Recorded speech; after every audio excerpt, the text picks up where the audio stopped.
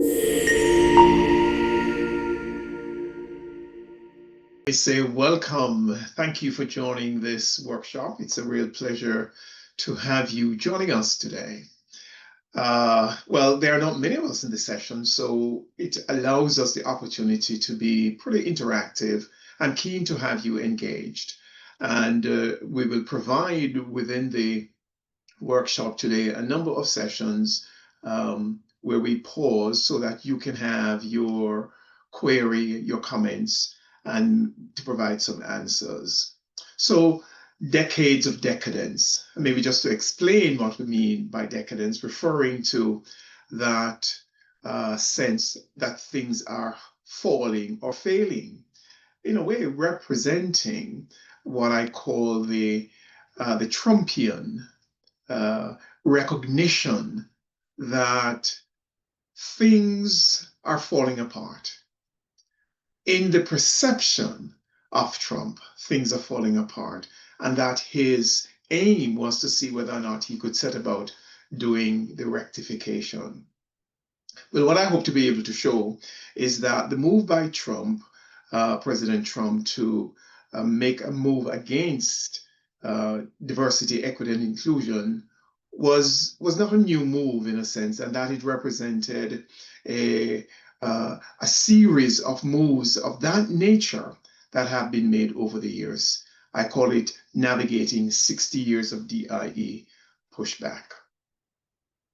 So when President Trump made his first move against DEI, challenging the need for programs in organizations, certainly within the public sector, and raising questions about the virtue and the value of DEI programs. Some people were shocked, as indeed one understand.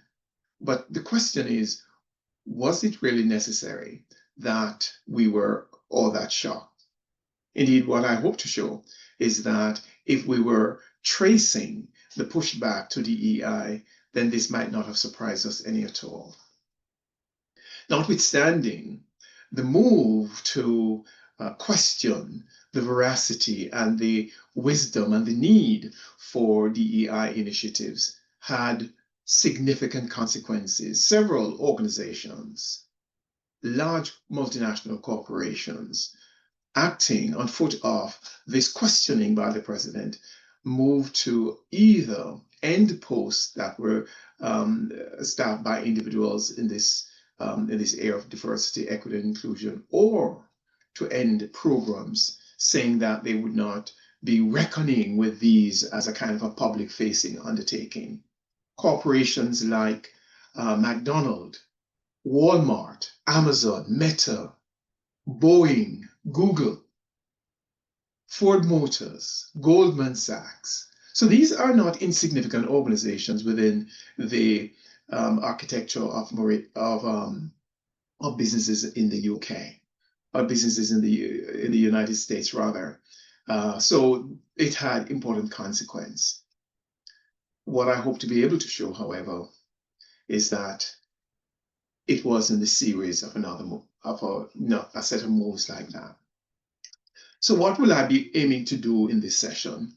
Well, I think of what I call, hoping that we might be able to explain what I call patterns of resistance. And the resistance about which I'm speaking is the resistance to DEI initiatives. I want to be able to show that there have been a pattern of resistance over the years. And then I will speak about what I call the persistence of the resistance, raising the question as to why is it that resistance has been sustained over the years. And the third thing I hope to be able to accomplish is what I call parrying resistance. Now, this is a word that you may not be familiar with. I would suspect that many people are not familiar with this word, what we mean parrying. But the word parry is actually from the field of fencing, where it is considered to be a counter move or a defensive move, or if you like, a guarded move, a move that is designed to protect. So I use this word, I needed a word beginning with P anyway. I use this word as a way to say that there is an imperative to push back against the pushback, to resist the resistance, if you like. So these three things, the patterns of resistance, the persistence of resistance, and parrying resistance, are the things we hope to be able to accomplish in this session. But before we get into all of that, I want to explore with you what I call your DIE thing.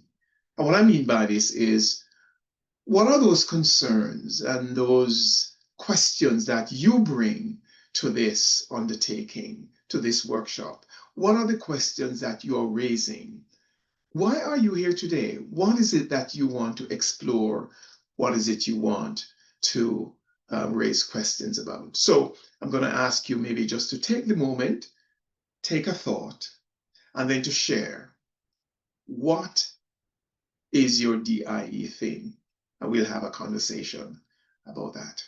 Monica, how are you on this question, and what are the concerns you bring?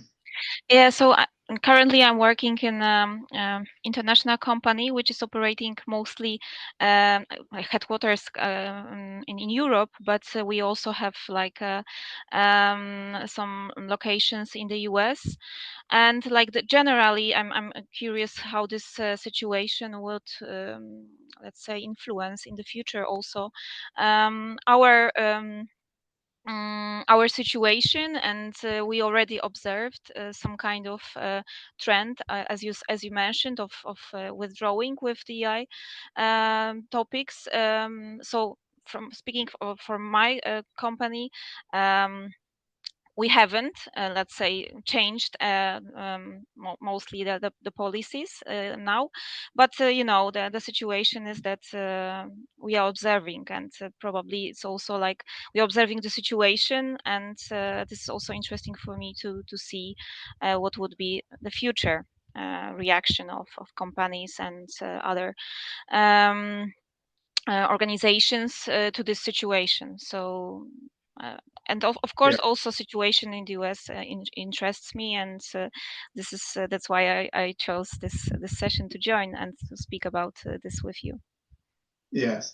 Well, thank you, Monica. And there's a term we use, which we call contagion, where once one company a number of companies started, you find that it spreads almost like a virus to other places, even though it may not necessarily be justified. But this because of impact. Marsha, are you in a place where you can give a comment on this matter? What is your thing here? Hi. Did I turn on my camera? Let's see. Yes, we can see you. Yes. Good. I can't see myself, but that's fine. And I'm keeping it off because I've got my 3 kids at home, and they're running in and out of the room. Okay. But I'm very much listening. I'm really just interested to understand the situation better, the history of it, which is this very focus, and understand the development of it, to really understand also where it might go in the future. It's relevant for me personally to understand because of being interested in these topics, and also from a work point of view. I'm responsible for our intercultural services at a intercultural communication consultancy. And so a consultancy where clients, of course, decide or not to buy our consultancy services, that it's a very volatile environment where they're responding very quickly to certain trends and the contagion, and so if I have better tools to understand the situation, and also being able to understand the decisions that are being made by companies, especially our US-based clients, then I might also be better equipped to have them understand the let's say danger of staying active within this field of developing diversity, competences, and sensitivity. So I'm seeing a big effect on not necessarily so much our company, because we operate mainly in Europe, but as Bernd was saying, it's spreading over here too. But a lot of our consultants who are based in the US, who are often combining intercultural consultancy with diversity work, they're seeing huge effects on their ability to work, and so it's huge for our field, the intercultural field. So it's, I think, for all of us to understand it better and the origins of it. That's what we always say in our trainings, right? It doesn't come out of nowhere. Culture doesn't, and attitude don't. And so to understand the underlying reason is also helping us to engage with it. Yeah, well, that's really helpful, Aja, and yes, when it begins to affect a company's bottom line or an individual professional pursuit, is not anything that can be set aside, but appreciating that there is a context out of which it comes and there's a history to it. So what I'm hoping we'll be able to have a better appreciation for it, and maybe not to panic, but in a sense to understand how it might. Well, this is where we're going to launch a poll, Sandra. What I'm going to be asking us to do, maybe just to respond to this question in terms of the poll. I mean, it is a very simple thing. There is a term that we call the diversity management that is associated with the American Institute of Diversity Management. I do not know if you've heard about it, but you no doubt have heard about diversity management. Its emergence as a concept in the field, I wonder whether you might be able to indicate the decade in which it emerged. And so, in which decade did this emerge associated with the American Institute of Diversity Management? Go ahead and launch poll, Sandra.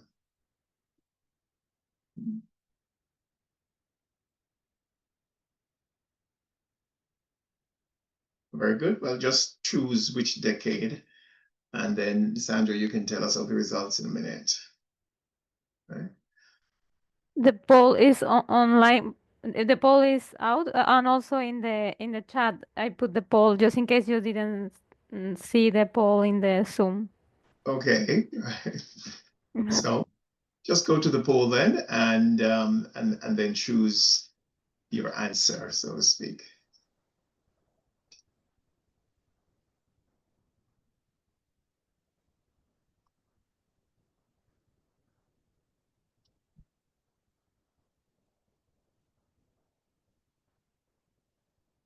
Did you find it, Bernd? Did you find the poll? No, only one people vote. Responded. Okay. What I suggest you Okay. might do, rather than doing the poll, just to put the decade in the chat. It's a few of us, so we'll be able to see it. Just to put the decade you think it emerged in the chat, and I will see which one that you have chosen. Two people say 60s and one people 70s. 170. All right, excellent. Well, the answer is in fact in the 80s, and I will come to that in a little while, and to explain why that is so. Well, I would like to indicate the timeline within which we are situating this issue that we're considering. And there's a timeline that goes from the 1960s through to the current period. And what I would like to do with this timeline really is to move us through, and for each decade, I want to be able, or maybe a decade and a half, 2 decades, be able to show what has been the pushback that DEI has experienced in those decades, or the issues associated, or if you like, the prehistory of DEI, where we come. But maybe just to say a little bit more about the American Institute of Diversity Management. This institute is associated with a professional human resource specialist called Roosevelt Thomas Jr. And he was someone who helped to bring this idea of diversity management to the fore. He started this nonprofit organization called the American Institute of Diversity Management. And there were a number of things associated with it, which I will indicate a little later. But I located it as a significant moment in the development of it because of the familiarity that many of us will have with the idea of diversity management. All right, so that's the timeline we're going to be looking at, one decade or so at a time. But there's a sense in which we, in order to appreciate why DEI emerged, it may be helpful that we step back a little to say, well, before DEI emerged, really, what was the situation? In particular, in the United States, what was the situation? Well, the situation is really that there was about 100 years of what I call institutional inequality that was reinforced by legislation. It was supported by political and police action, and it was represented also in what we call the educational and economic field. All right. So for those of us who may appreciate a little bit of in terms of dateline then. So I call it post-enslavement institutional equality because it was around the year 1865 that the period of enslavement ended in the United States, okay? And for other places, it ended earlier. For example, in the Caribbean, where I'm originally from, it was already 30 years before it ended in the United States, yeah? But the period between 1865 and 1965 is that, in a sense, the pre-DEI period. And there were three critical developments that happened in that period to help to reinforce copper-fastened institutional inequality. And the first was what we call the Jim Crow laws. I don't know, I wouldn't be surprised, Bernd, if you've heard about the Jim Crow laws. No? What about you, Marja? Have you heard about these? Monica? No? The Jim Crow laws? Well, so Jim Crow was a senator in the south of the United States. And in the year 1877, he initiated what became law for the organization of the society on the basis of color in terms of how they use services. So if you were on the bus, there was a section for Black people and there was a section for white people. If you go to schools, there's a school for Black people and there's a school for white people. When you go for services, they were similarly, there was a door that you would have to go through if you're Black. There's a door that you'd go through if you're white. There's a section that you would be attended to if you're Black. And there's a section that you would attend to if you're white. So this was legislation in the United States between 1877 and 1960. And I'll come in a little while as to why it ended. But these set of laws institutionalized society in terms of how it was organized on the basis of color. For all intents and purposes, it was like an apartheid situation, but that was the law in the United States. Now, in the year, I think it was about 1896, there was a case where an individual who, maybe just to back up to say, one of the interesting things, as we know about apartheid in South Africa and also represented in this case, individuals were organized according to the percentage of Blackness or whiteness in their family history. So this man who was called, his name, I think he was Plessy, Mr. Plessy. He believed he was about 75% or 7 out of 8 white, but 1 out of 8 black, right? And he took a case against this the place called the Ferguson District in the United States, and the case in fact went to the Supreme Court. All right, it is called the Plessy versus Ferguson case. Now, the reason why this is interesting, as a way to stay with it a little bit, is that the Supreme Court upheld this legislation. They upheld it 7-1. So there were 8 judges on the Supreme Court. 7 of them said this, Plessy didn't have a case, but one dissenting voice, a judge by the name of Harlan. He said, the Constitution of the United States is colorblind. Now, the reason why I mention this is that this expression of the Constitution being colorblind and therefore should not justify people being organized on the basis of their color became an important part of the narrative during the what you may call the civil rights movement later on. But this was one of those things that helped to ensure that there was institutional inequality. The second thing that was important was what we call state violence, suppressing any opposition to it.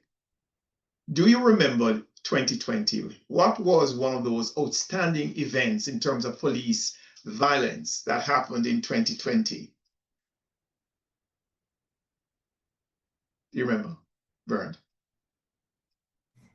It happened in the United States. Yes. Yes. It's on my lips. Give the event, if you can't remember the names.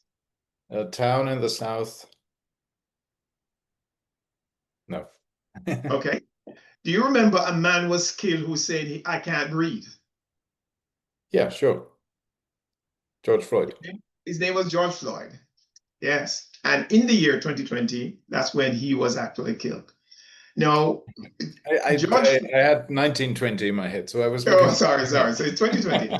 This death, in a sense, reignited interest in the whole idea of relationship between the police and Black people, but generally the role of the police. But what it illustrated was that there has been a pattern of violence against and the suppression against Black people for a century. And this was just another example of something that was happening all the time. And this idea of how police, we have statistics here in the UK, for example, where if you are a Black person, a Black boy on the street, you are several times more likely to be stopped by the discretion of the police, so that you have a situation where in the prisons, although the Blacks represented a small portion of the population, most of the prison population is that. It's not as if they are anymore involved in crime. So anyway, but that's an example. That's another thing that was important as part of the United States situation. And the third thing that was important, and this cannot be overemphasized, is how the economic and educational life was such that it was unequal in terms of access to housing, in terms of access to job, in terms of access to school. These things were really critical. And in order to understand the emergence of DEI and, for example, the civil rights movement, that is the background against which it is coming. Okay, let me pause and see, does that raise any question for you, Bernd, Monica, Marsha?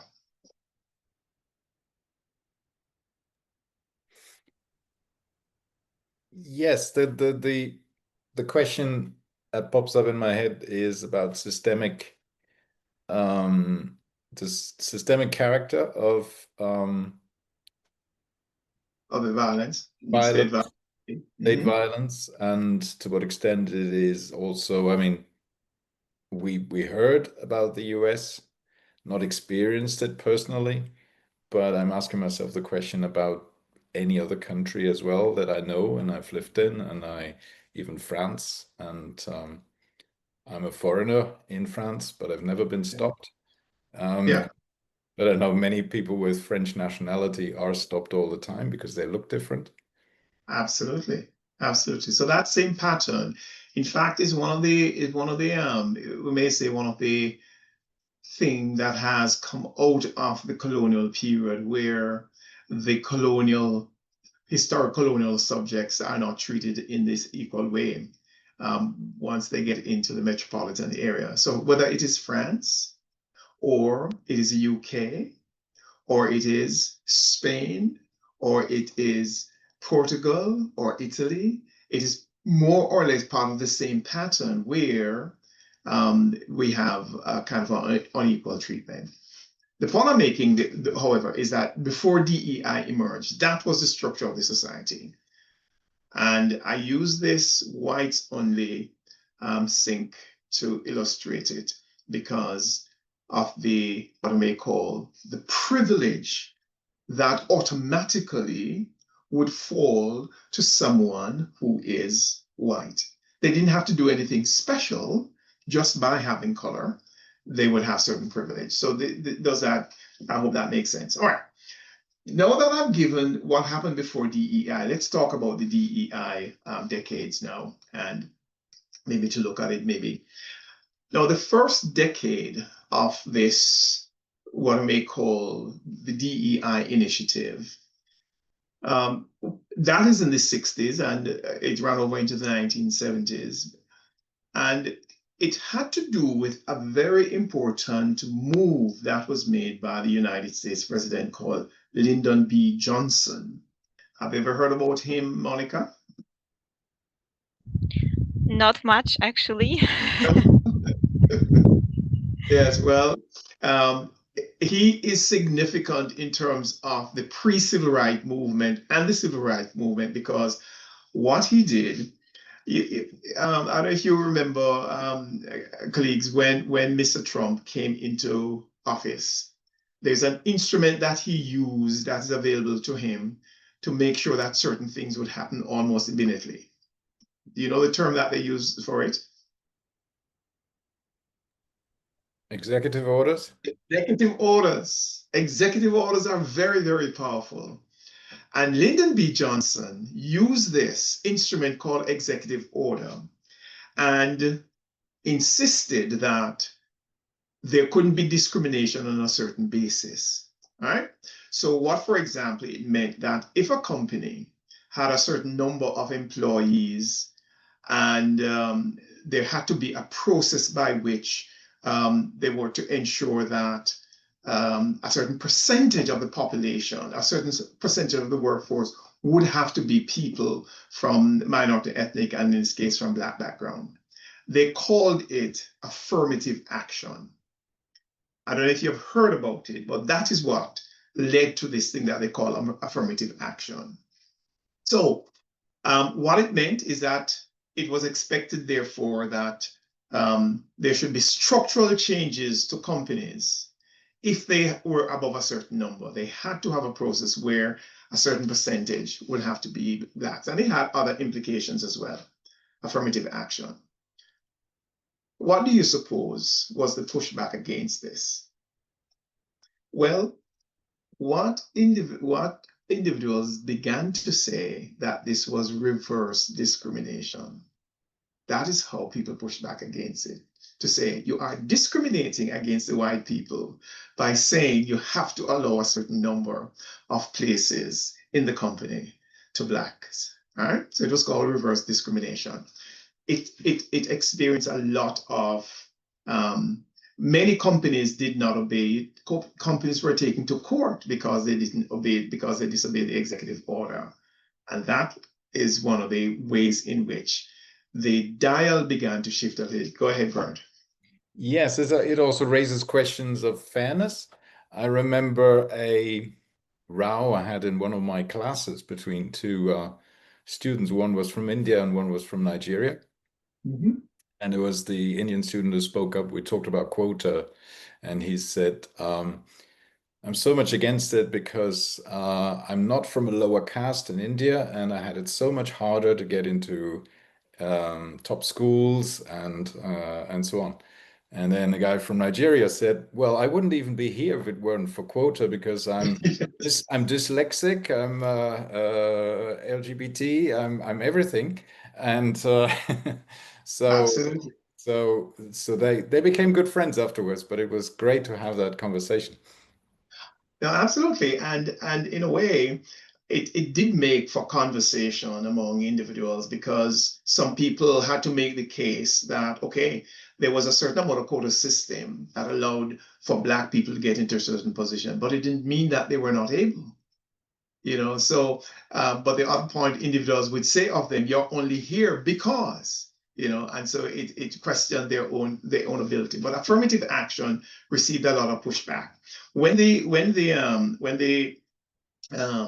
United States entered the civil rights movement period, the things listed here, like wanting social mobility, wanting economic equality, wanting justice, and the police to stop brutalizing individuals, these were the concerns that they had. And so on. So that was the first decade, so to speak. Let's move quickly to the next decade. The next decade is associated with an individual whom we call Sullivan. Okay? And these principles that we talk about here. So the man called Sullivan was a member of the board of directors of General Motors. And one of the things that he did, you might recall, I don't know how much you think about what happened in the world in the 1970s. What were the big issues, Monica, in Poland in the 1970s? Maybe you were not born then, but what were the big issues in Poland during the 1970s? Well, actually, for sure, not the topic of DEI was not yet so, I would say, popular then. Right. And yeah, and I was not born yet there. And Monica, Marja, what about you? What about Italy? What big issue was in Italy during the 1970s? Well, I wasn't born and I wasn't in Italy, but what big issues? I can only think about other historical happenings with the East and West dynamic. Yes, East and West relationship would have been the Cold War would have been at his heyday. Bernd, what about you? Where you were at, or where you see it? What were the big issues in the 1970s? Yeah. I wish I could say I wasn't born then, but I was. So I was in Germany. Yes, Cold War, definitely. There was also I remember the oil crisis. Yes. And I remember, especially in Germany, terrorism, left-wing terrorism. But yeah, Cold War was pretty dominant. Well, a big international issue that gathered a lot of interest for countries all over the world was the apartheid system in South Africa. And many countries had to figure what they were going to do in terms of that relationship. For the most part, all European countries continued to support the apartheid system until, I think it was in Ireland. Ireland was one of the first countries that took out, not unlike what is happening with Gaza at the moment, where Ireland, in a sense, is one of the first countries to say there is genocide that is happening in Gaza. But the question of how to relate to South Africa became a very big issue. And for companies in the United States, this is one of the issues they had to resolve. And therefore, what it meant for workers, Black and white workers in the United States, then it became an issue. So the Sullivan principle was, in a sense, wanting to reflect a little bit on the implications of apartheid for America. And these principles, among the other things that he insisted, that there were three main things that should be important. And this is what the corporate or the boardroom should ensure for their companies: that there was non-discrimination, that there was equal pay, and that there was improved conditions, especially when workers, like in the case of General Motors, they provided housing and so on in the areas in which they were working. How did business react to that, do you suppose, Bernd? Yeah, business is, I mean, until today, is concerned about money. Yes. Bottom line. So they basically see this as a trade-off. They see this as obligations. Yeah.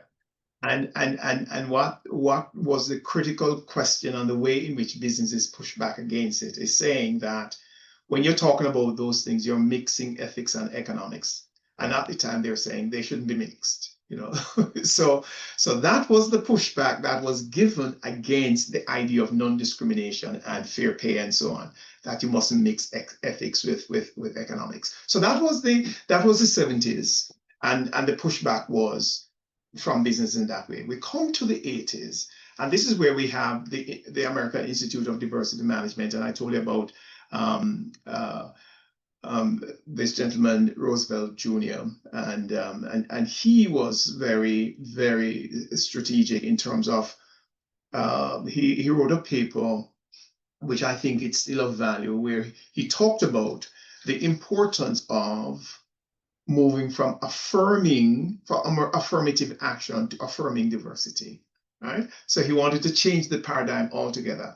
And that idea of coming out of quota to valuing the importance of diversity and seeing the business case of diversity, that is the significance of Mr. Thomas. And he went on to be a significant did a significant role in Harvard. The Harvard Business School. Indeed, I dare say, I don't know if you are aware, Monica Maja Bernd, of the work of Trumpreneurs. Have you heard about Trumpreneurs? Yeah, Fons Trumpreneurs.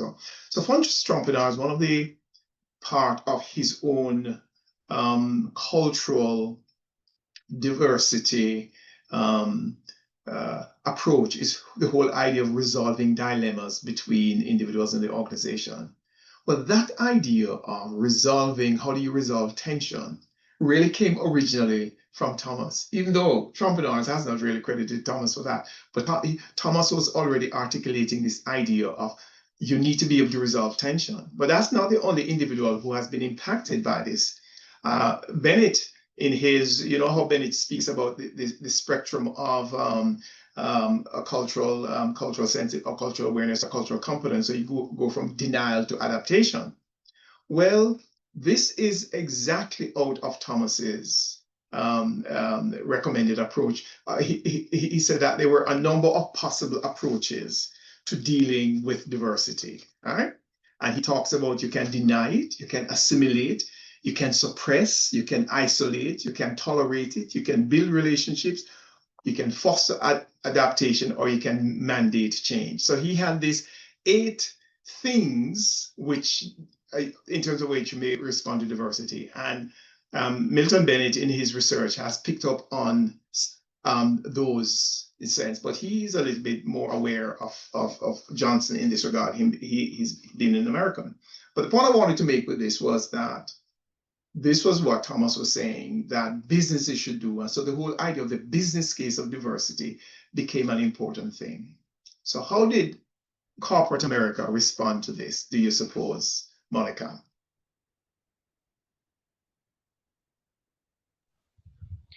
Yeah, probably reacting with some solutions and some practices or laws, like maybe internal laws or internal solutions. Yeah. I think, yeah. And Marja, what do you think? How do you suppose businesses responded at the outset to this idea of managing diversity?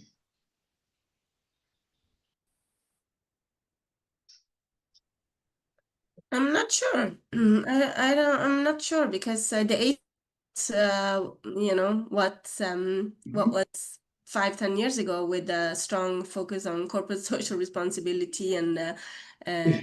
issues that came with that as well, and the responsibility. So I'm curious to know, to be honest, Yeah. how the response. Yeah, and in a way, I mean, we have this idea of corporate social responsibility has has evolved over the decades, and when it is attached now to what we call the UN, the 17 UN ethical principles, excuse me, the whole idea of corporate responsibility is an important way in which companies show that they are worth their salt and that they are socially responsible.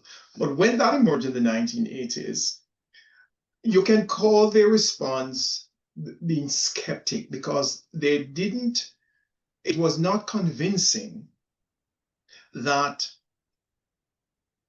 there was the evidence that production would have been improved, that profit would have been improved as a consequence. So a lot of research started going into this idea of what does it mean to manage diversity. And as you may know, a critical part of the research says that if the diversity is not managed well, it will underperform a monocultural workforce. And many businesses would refer to that because they were not managing the diversity well. It was underperforming. Good point. Go ahead, Bernd. Yeah, I just have a question about, I mean, the 80s was also the beginning of the startup economies with Silicon Valley and so on. I'm not saying that Silicon Valley is so much more diverse, but a lot of people who started these companies were kind of outcasts in the society in their own way, neurodiverse and so on. And I wonder how they reacted to this. Was it a topic for them, or did they not worry about that at all? They were probably small at the time as well. Yeah, well, in a way, it depends where you would have been at. I mean, this issue was probably would of course been much more significant for the larger corporations, because as we're talking about now, how do boardrooms make decisions that have an impact on large workforce? And so the tension was in the boardroom. And what that led to was research more in the whole area of diversity management. And so we have Harvard itself and other places looking deeply at and doing even longitudinal study in terms of diversity. So what we now know in terms of diversity making sense, and that a well-managed diverse workforce consistently outperforming a monocultural workforce, comes from this decade where there was a suspicion and the skepticism about business. So the whole language of the business case for diversity had its emergence in the 1980s on foot off the Roosevelt work about the importance of diversity management. Well, let me pause there a little bit and see what your thoughts may be, because we have one other decade, so to speak, because there's a sense in which we can say that this decade of the 80s, it spread over into the 90s, and in a certain way, many people are still dealing with it. And some of the ways in which Trump is responding has to do with that same skepticism that is, if you like, it's nearly 40 years old. All right, but you in a sense, you can understand the persistence of this in business. I don't know if any question comes to your mind as a result of it, but we can pause and let me hear your thoughts. We have about half an hour to go. Yeah, go ahead. The immediate Bernd and then Marja.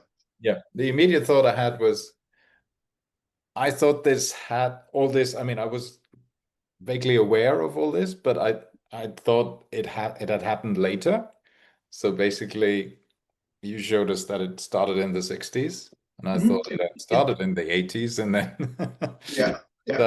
that's interesting. Probably also because I always had the feeling that Europe and France, the country I live in, has always been very much behind, and now we seem to be more in advance to what's happening in the US in terms of DEI. So it's interesting to see that time frame. Yes, and indeed, there's a certain way in which corporations and some people are trapped in what we call the merit paradigm, and we'll talk about that in a little bit. I'll say something more about it, but let's hear from Marja. Yeah, Sorry, I just had to let the dog out as well.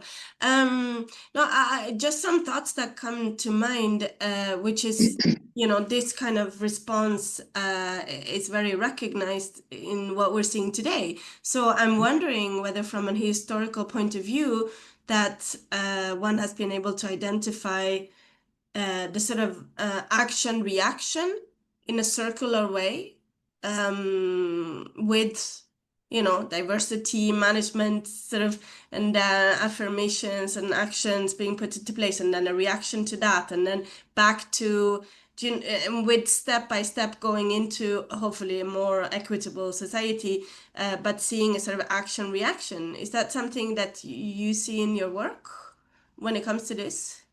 Yeah, I mean, and in a way you can see why. So that in the 1960s, affirmative action was the thing that was emphasized. The pushback against it was that it was reverse discrimination. Yeah. In the 1970s, you had a move to say we need certain principles relating to equality, where the decisions, in fact, can be made by businesses. And Sullivan had these corporate businesses about which he spoke, although it led to skepticism in the 1980s. Now you have this development of diversity management as a way to say the diversity needs to be managed. And what you need to focus on is the value of the diversity, but how do you manage it? The subsequent period, in a sense, has been periods in which you're deepening and leveraging this idea of managing the diversity. So when we think of individuals like those in Europe, like Hofstede and Trompenaars and Hall and the others, they are wrestling with fundamental issues about how do you ensure that you can benefit from the diversity that you have? How do you overcome the challenges of the diversity and benefit from it? So in a sense, it is an extension of this idea of valuing the diversity and seeing the benefit from it. We're still living in that sense. But the merit paradigm idea, which I talk about, is that one of the ways in which this idea was critiqued was to say that people should get into position by merit. Okay? Now, you know, or you may no doubt know the how this myth of merit was busted with a piece of research that was done by the Boston Symphony Orchestra. Are you aware of this piece of research? Okay, so Boston Symphony Orchestra was recruiting individuals to perform.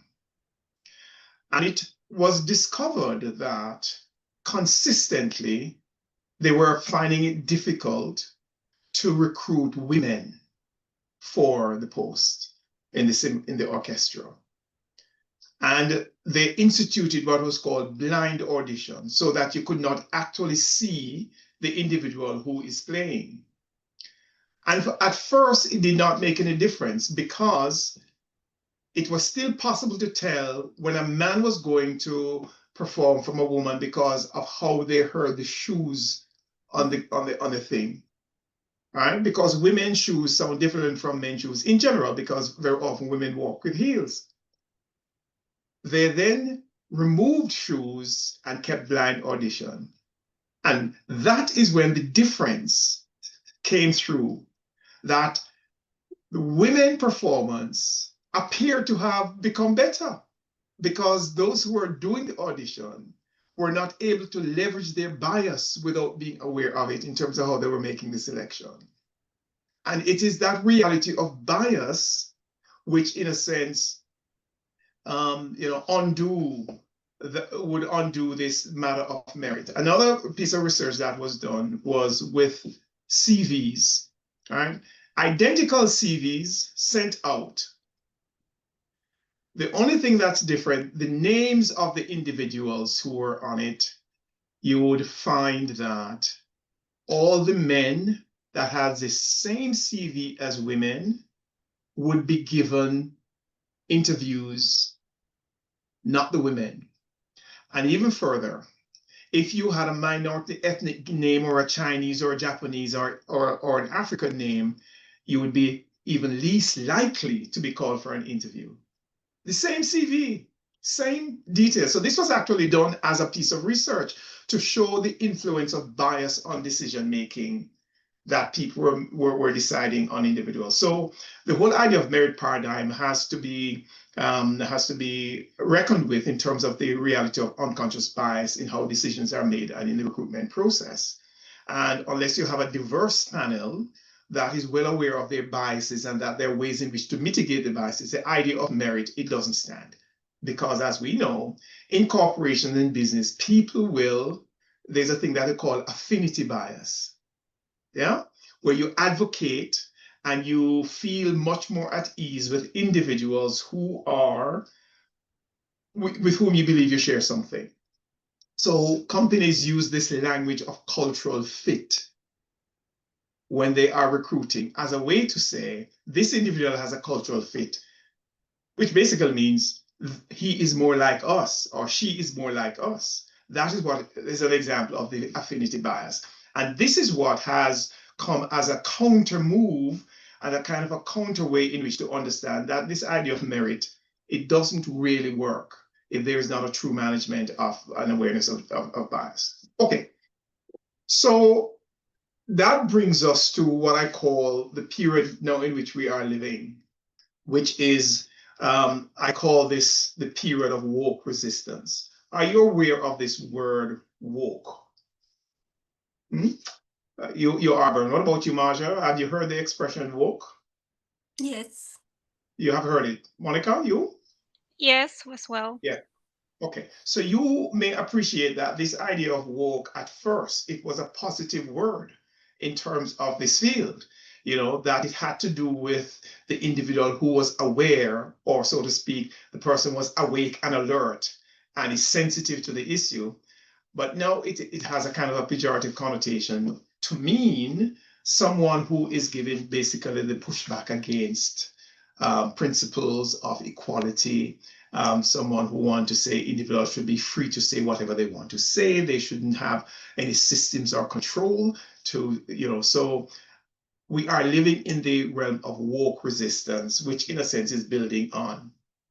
And this is where we situate the move by Trump and Musk and so on, and other of those individuals who are questioning the value of diversity. Is to say, do not put constraints on those who are in the position of privilege. They should be free to leverage their privilege as they want. And what we want is individuals who come to this situation of merit. Well, the period in which we are living is one in which there is a great emphasis on the need for the business case when it comes to diversity. There's an emphasis on inclusion, and there is a way in which this whole matter of diversity, equity, and inclusion needs to be embedded within the organization. These are the principles with which we're emphasizing now. And that is what is getting this woke pushback. So the question we then have asked, what's going to happen in the next decade? In other words, what goes beyond 2025? And I want to maybe just to say a few comments on that, and then to pause for what I call the persistence of this resistance. So we are in the period now, 2025 and beyond, where it is recognized that diversity, we have in a sense to go beyond diversity and inclusion to ensure that a sense of belonging is created within an organization. So we are in the dispensation of belonging becoming an important term. And I do not know whether, as colleagues, do you use it a lot in your work, the idea of belonging? Go ahead, Bern. Yeah, absolutely. I mean, in many forms, even in teams. I mean, when I work with a team or a group of people, I always try to establish psychological safety, but then also a certain support system so that they learn from one another, support one another, and so on, that there is not competition but collaboration and things like that, so that they feel they belong in this in this team. Yeah, one of the things I think was either you, Monica, or was you, Marja, who had raised a question about what might we anticipate now in terms of the pushback. So if we're moving into this realm of belonging as something that is being emphasized, you will see how that emphasis on belonging is recognizing that compliance of the 1960s was not enough, that the diversity management of the 1980s was not enough, that the whole idea of inclusion even, which in a sense we may call the period of the 2020s, that is not enough to speak just about inclusion, but we have to create now a sense of belonging and how that is met with the organization. So what is likely to be, what can we anticipate as the pushback against the sense of belonging? Well, in a way, we're beginning to see what that is meaning in terms of people. We see it in many ways in terms of how, for example, migrant populations are being addressed and dealt with. Consider that one of the moves that was made in the United States was that all countries had their migration policy suspended until, and the only exception that was made was for white South Africans to be able to come to the United States. All other countries had the whole idea of claiming asylum only now applies to white South Africans. Huh? So we are in the period now where, in my view, what we are anticipating, and companies will begin to may want to emphasize this, is where they have the right and the discretion not to be governed by broad general principles. So we are in a period of multilateralism giving way to unilateral action. And we can see that in the political field in a number of places, and it soon is going to make its way, in my view, into the companies. And the move by these large corporations, in a way, is indicative of the thinking that we don't have to be bound by large narratives and broad principles. We can exercise our own discretion and our right on the basis of what we think. So the end of multilateralism, or the questioning of multilateralism, is going hand in hand with the weakening of those principles that are considered broad principles for the national.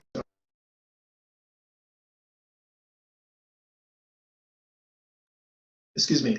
And that will, I believe, find its way in terms of its impact on the diversity and inclusion, equity and inclusion principles. Well, let me pause there, have a drink of water, and then I'm going to see whether we can, I'm going to stop sharing the screen for a while, and maybe just to have a little conversation about, how do these things meet where you're at in terms of your own business and in terms of your own work, and what are the questions you're raising? Go ahead, Bernd. Mm-hmm. Yeah, I'm asking myself the question about the Trump administration, but also the big tech and other companies who are joining in, whether it's really about diversity or stopping diversity as a principle, or if they're not on a quest to demolish democracy, to install a more autocratic system where companies have more power, and a pluralistic society is more difficult to manage than a society based on the principle of similarity. Yeah, I think you're right that this idea of individual discretion not having to be subjected to some kind of a broad multilateral or group or diverse group of people making decisions, it's being seen as a humbug and as a burden. I don't know, Monica, Marja, what are the kinds of questions these issues are raising for you? So for me, for sure, I'm still questioning how it's gonna be, like as you said, how it's gonna work for the future. And we also, I think, we're also observing already that the shift is going through, as you said, also the belonging topics, but also psychological safety, and driving this this whole, let's say, discussion around DNI, or within companies as well, into this direction of how to in a way create workplaces with psychological safety. So this might be, I think, some kind of possible shift, or like direction, where um, corporate, at least corporate situations, or corporate solutions can go to. And maybe also referring to what you already said, like it was very interesting to hear about this history in the US, and the whole movements, and also have this this kind of thoughts that in Europe, I think it was like shifted 10 or 20 years, like later. So all the, let's say, all this sinusoid of actions were maybe was happening later, like 10 or even 20 years later. So this is also interesting to see this difference, and maybe this seems that it will be also now shifted in a different direction in the future because of that. Yeah, the differences. Yeah, I think we should expect that shift indeed, and I'll just say one or two words about that. But let's hear, Masha, what are your questions? Yeah, more than questions, just reflections, and a little bit of expressing of fear and worry. And like Monica said, if that's the case, that Europe is a few decades behind, what is on the horizon for us as a backlash and as a pushback? And maybe we're seeing some of that already. How, although not quite, probably, because we were just celebrating EU month of diversity. Companies are still on board, and but maybe it will turn a corner soon, and that scares me. And what also scares me is that this wave coming now from the Trump administration, what it seems to represent is a completely opposite set of values and attitudes and ideologies that go against my personal ones, and maybe many of ours here. And that creates a very divisive world, and I'm not sure how to bridge that gap, because it's based on such fundamental beliefs that exist within the Trump administration. It's not that he's misunderstood what DNI is about. It's not necessarily about quotas, etc. It's about making it accessible for all, and the fact that, if one wants to put the emphasis on that diversity means extra value, yes, when it's well managed, we know that it doesn't come automatically.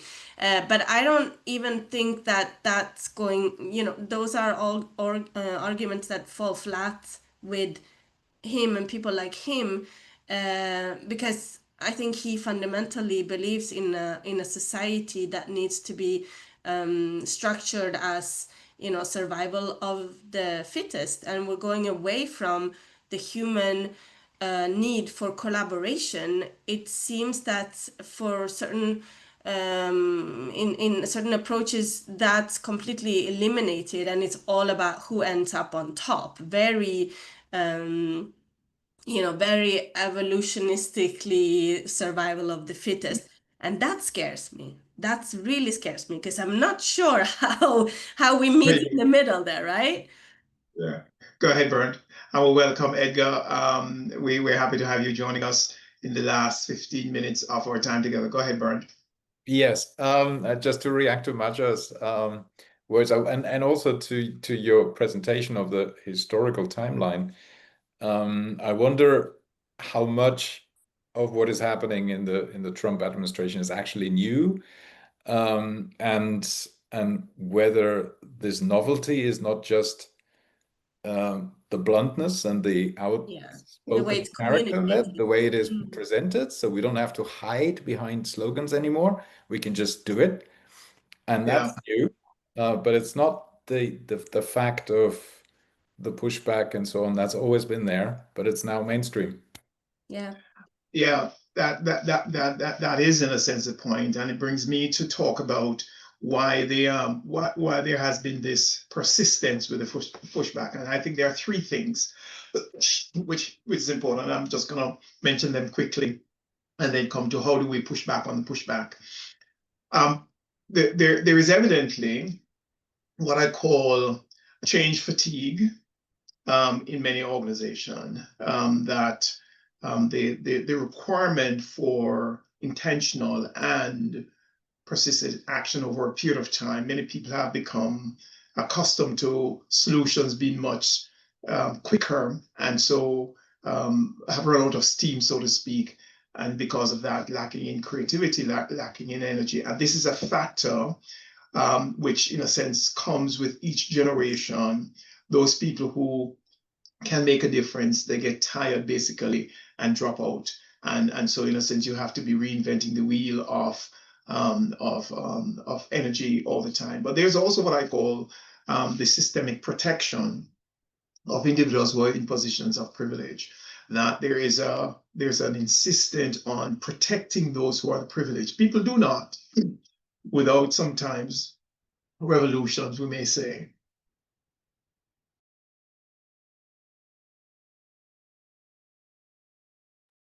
People do not easily adjust their behavior or willingly surrender the privileges that they have. And so what they seek is a protection from the system to be able to do that. And what we find in these moves in the United States is that systemic protection of those who are in the positions of privilege. But there's a third thing which I am somehow concerned about. And when I see those large corporations who would have been so vocal in these value that they place on diversity so quickly, or should I say so suddenly, changing their position, it illustrates what I call performative allyship.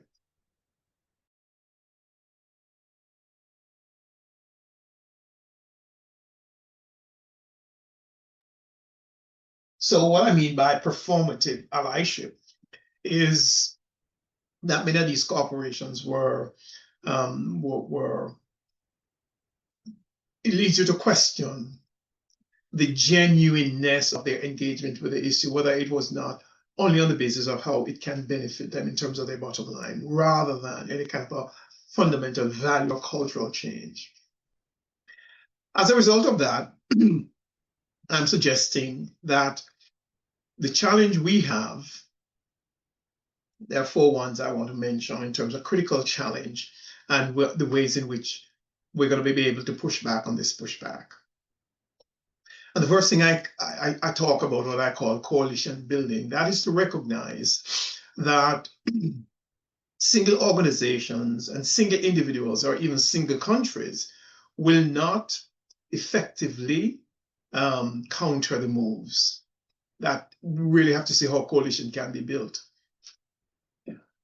So in a way, it is saying that the collaboration across disciplines or collaboration across organizations will be important in terms of how there's pushback against, in terms of how we parry, meaning to counter move and to guard against this resistance to DEI. I also want to emphasize the importance of data. And I say data and storytelling. In other words, to extract data, to gather data. There's a thing that is happening here in the UK, which happens to be very important, where you gather the data about who is participating and who therefore is not participating. Gather the data in terms of who is being impacted and how the impact is happening, so that we are not only depending on intuition, but we see the value of being able to analyze the data and to be able to see the story behind the data. I believe it is also important that individuals who are involved in the DEI, shall we say, struggle, be mindful about those things that offer burnout. To see it in terms of a journey, this is not a single solution or a 1-year event. What we have been able to demonstrate in this session is that what we're experiencing has arisen because of about 60 years of consistent pushing back at these issues, the equality. It's not going to go away. So quick fix solutions are not what we should be aiming for, but sustainable solutions, smart solutions that look at protecting individuals, especially those who are leading in their organizations and who have the responsibility to lead. And then I say, finally, leveraging the lesson. I must confess, I did not panic or express shock at the Trump move, because I had reflected on and seen and read about these as in other decades. I think that we should leverage the lessons, meaning to say, to be strengthened, or if we like, to be encouraged by those who are sharing their success stories, but also those who are indicating their challenges. So as you say, Marja, or is it Monica, it may well come to your company, but how are you going to prepare if it comes to your company? What may be the lesson in another company in terms of how you've been able to push back against it? So it is the combination of these things, I believe, that is going to ensure that we can have the counter move to the resistance, because it will come in another guise and we should anticipate it.